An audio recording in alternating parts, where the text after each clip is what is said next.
For today's video guys, nagluto tayo ng sinigang na baka in Kansi ways. Ang gout activator. Sa panimula, uhugasan natin ang karne. At ilalagay natin sa pressure cooker. Papakuluan natin ng 45 minutes para malambot ang ating baka.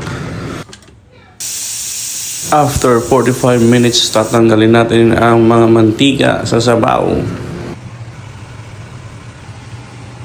At sisimulan natin ang paggisa ng bawang, luya, sibuyas, at tanglad.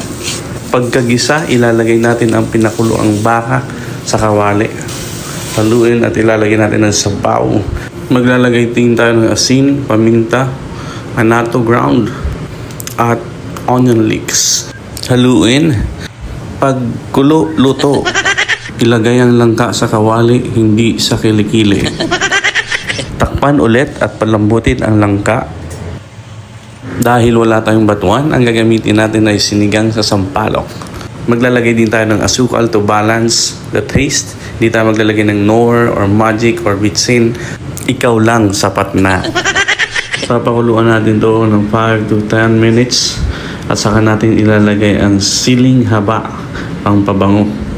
Ayan, hanguin natin at tikman natin guys.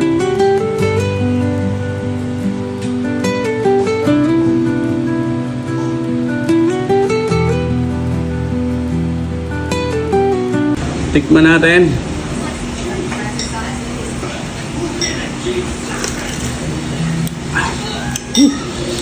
Ano? Haba. Laman. First bite. Manalo.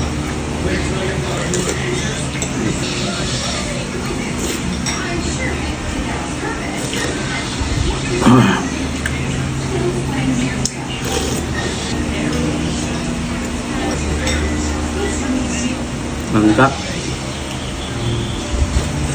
Taba.